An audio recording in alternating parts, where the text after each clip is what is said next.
Hey students, this video is an extension of the last one where I was talking about how to do these stoich calculations without the training wheels, and I also talked a little bit about limiting reactants. So I'm just going to give you a couple other angles on that, hopefully add some pieces to make it even easier for you still. So a reminder that the limiting reactant, that's the one that gets used up in the reaction. Okay. And as soon as that limiting reactant is all used up, well then one of the reactants is gone. So that's the end of the reaction. Okay, it limits how far the reaction can go. So reaction stops when this one is done.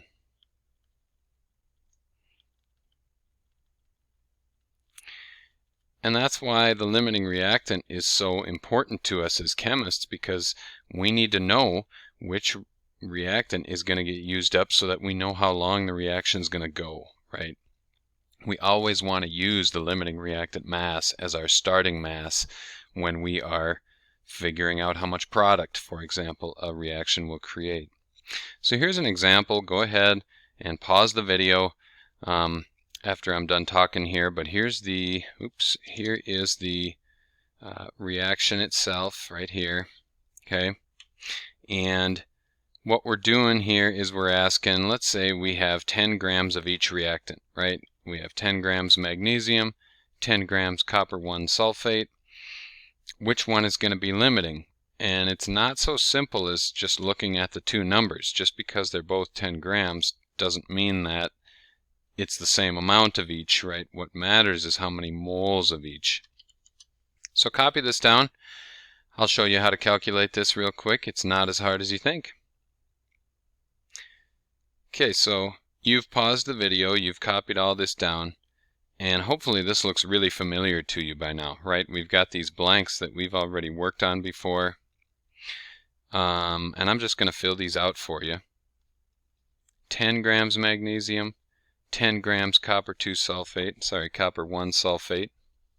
So you'll notice I'm starting two different stoich calculations, one from each reactant, magnesium and copper sulfate, okay? The end of each of these calculations is exactly the same. This one ends with grams copper, and this one ends with grams copper. So what I'm doing here is I'm saying, look, if I use up all 10 grams of the magnesium, how much copper will be produced, right? Let's just pretend that magnesium is the limiting. How much copper would be produced if we reacted away all of that magnesium? Then I ask the same question again from here. If I reacted away all 10 grams of this copper sulfate, then how much of the same product would be produced? And then all we got to do is find those two answers. Whichever one is smaller, that's going to tell us which one of these reactants was the limiting reactant, okay?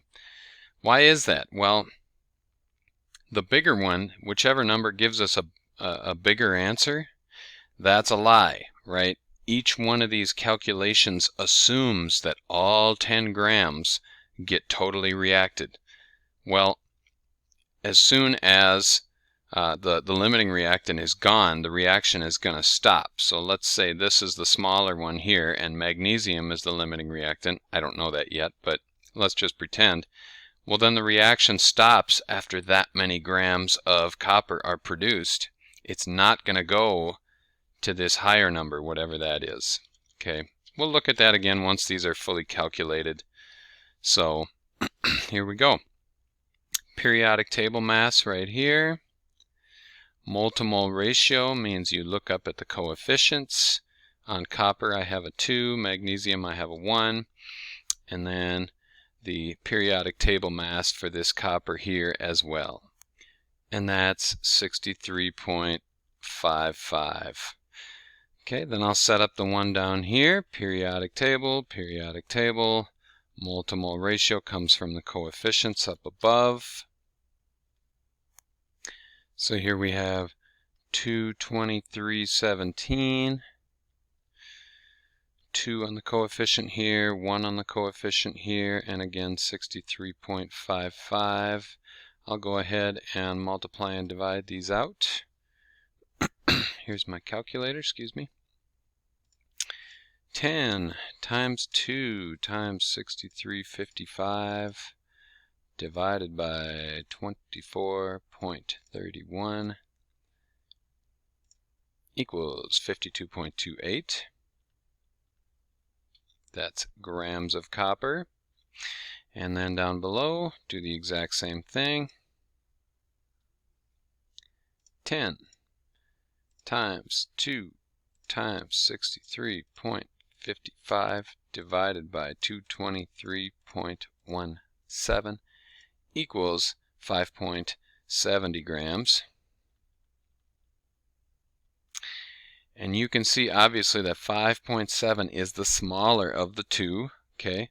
After 5.7 grams of copper are produced by this reaction, it will stop, right? Because that means all of this reactant is used up. At this point, we've created 5.7 grams of product. It is not going to produce 50 grams of product. There's going to be a bunch of leftover magnesium in this reaction, okay? So which is the limiting reactant? Be careful on this. The answer is copper 2 sulfate. Remember, we're looking for a limiting reactant. There are two reactant choices here. It could be magnesium, could be the copper 1 sulfate. The answer is not copper. Copper isn't a reactant, that's a product, okay? But this calculation here from copper 1 sulfate, that was the one that told me that that's the limiting reactant, okay? Now, just so you know, you don't have to always pick the same product. I picked copper, but I could just as easily have picked magnesium sulfate, right? I could just as easily have done the calculations from here to here and from there to there. And I'm going to go ahead and do that quick. I'll zip through it. I'll edit the video so that you don't have to watch me do the whole thing. But let's just see if we get the same answer, okay? Okay, so as you can see, I paused my recording and I popped all these numbers in here. I got two different results now for this MgSO4 product. And you can see very easily again that this second one is the smaller of the two. And that one leads to the exact same reactant again. So once again, Cu2SO4 is the limiting reactant. It does not matter which product I choose to calculate out to right here. You just need to pick the same product. You could do it to copper, or you could do two calculations ending in magnesium sulfate. Doesn't matter, up to you. You're going to get the same answer either way. Okay, so that's limiting. Easy peasy lemon squeezy, I hope. It's just kind of more of the same, right? Now I'm going to erase this so I can add a couple more notes here. This is my last few minutes of this video, just talking about how would I have to do this if Stoichinger didn't set it up for me. Well, a reminder, okay, that there's this pattern. Grams copper sulfate right there. Then up here we've got moles copper sulfate, and you see with the colors that I'm creating here, it's a sequence. Then we got moles MgSO4. Okay, so we've got this kind of diagonal pattern that happens throughout the problem. That's the first key to remember when you're trying to do these by memory. The second key to remember is where these numbers come from, right? This first one is given. You need to remember that this is a conversion factor, moles over grams. This one is the mole ratio. And then over here, we convert back to grams. So grams on top, moles on bottom. Okay.